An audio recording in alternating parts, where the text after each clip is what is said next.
This is a tale about a tail that belonged to a little red squirrel, and his name was Nutkin. He had a brother called Twinkleberry, and a great many cousins. They lived in a wood at the edge of a lake. In the middle of the lake there is an island covered with trees and nut bushes, and amongst those trees stands a hollow oak tree, which is the house of an owl, who is called Old Brown.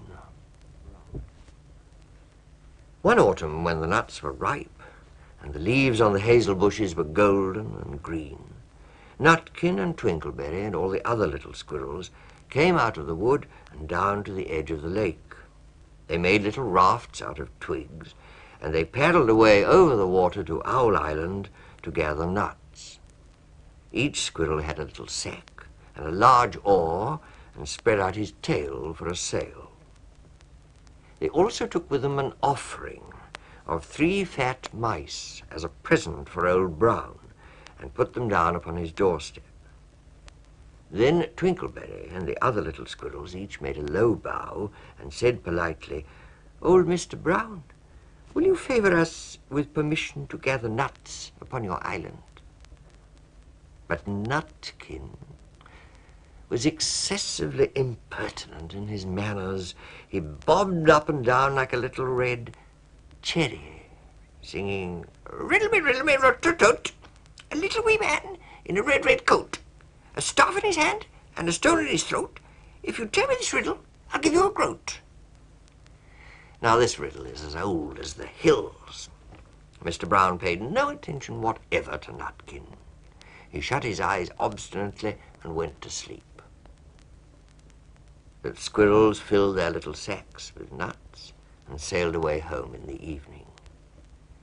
But next morning they all came back again to Owl Island, and Twinkleberry and the others brought a fine fat mole and laid it on the stone in front of Old Brown's doorway and said, "Mr. Brown, will you favour us with your gracious permission to gather some more nuts?" But Nutkin, who had no respect, began to dance up and down, tickling old Mr. Brown with a nettle and singing, "Oh, Mr. B, riddle me ree, hitty-pitty within the wall, hitty-pitty without the wall. If you touch hitty-pitty, hitty-pitty will bite you." Mr. Brown woke up suddenly and carried the mole into his house. He shut the door in Nutkin's face. Presently a little thread of blue smoke from a wood fire came up from the top of the tree, and Nutkin peeked through the keyhole and sang, "A house full, a hole full, and you cannot gather a bowl full." The squirrels searched for nuts all over the island and filled their little sacks. But Nutkin gathered oak apples, yellow and scarlet, and sat upon a beech stump playing marbles and watching the door of old Mr. Brown. On the 3rd day, the squirrels got up very early and went fishing. They caught 7 fat minnows as a present for Old Brown. They paddled over the lake and landed under a crooked chestnut tree on Owl Island.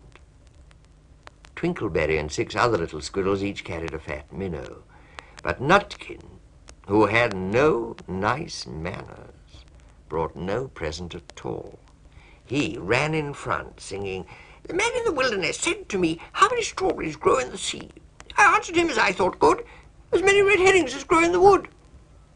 But old Mr. Brown took no interest in riddles, not even when the answer was provided for him.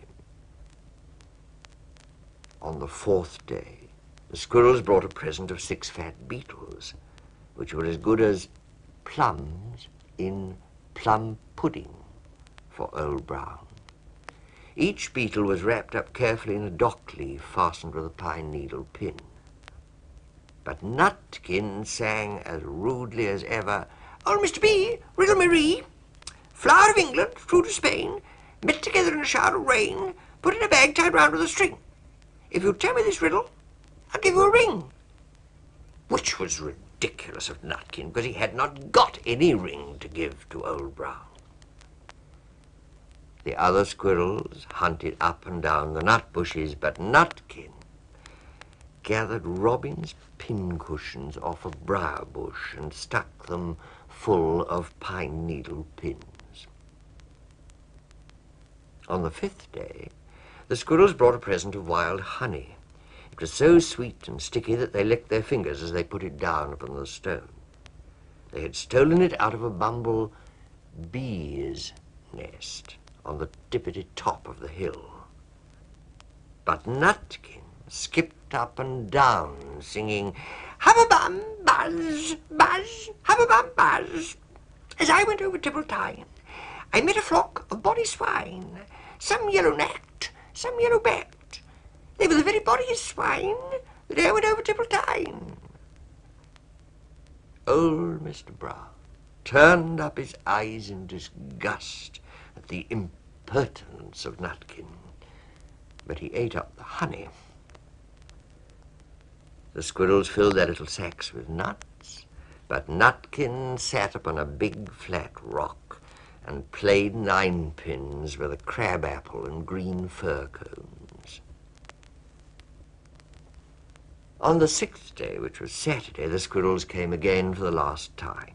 They brought a new-laid egg in a little rush basket as a last parting present for Old Brown. But Nutkin ran in front, laughing and shouting, "Humpty Dumpty lies in the beck, with a white counterpane round his neck. 40 doctors and 40 wrights cannot put Humpty Dumpty to rights." Now old Mr. Brown took an interest in eggs. He opened one eye and shut it again, but still he did not speak. Nutkin became more and more impertinent. "Old Mr. B! Old Mr. B! Hickamore, Hickamore, on the king's kitchen door. All the king's horses and all the king's men couldn't drive Hickamore, Hickamore off the king's kitchen door." Nutkin danced up and down like a sunbeam, but still Old Brown said nothing at all. Nutkin began again. "Arthur O'Bower has broken his band. He comes roaring up the land. The King of Scots, with all his power, cannot turn Arthur of the Bower." Nutkin made a whirring noise to sound like the wind, and he took a running jump right onto the head of Old Brown. Then, all at once, there was a flutterment and a scufflement and a loud "Eek!" The other squirrels scuttled away into the bushes. When they came back, very cautiously, peeping round the tree, there was Old Brown sitting on his doorstep, quite still, with his eyes closed as if nothing had happened. But Nutkin was in his waistcoat pocket. Well, this looks like the end of the story, but it isn't. Old Brown carried Nutkin into his house and held him up by the tail, intending to skin him. But Nutkin pulled so very hard that his tail broke in two, and he dashed up the staircase and escaped out of the attic window. And to this day, if you meet Nutkin up a tree and ask him a riddle, he will throw sticks at you and stamp his feet and scold and shout, "Cuck!"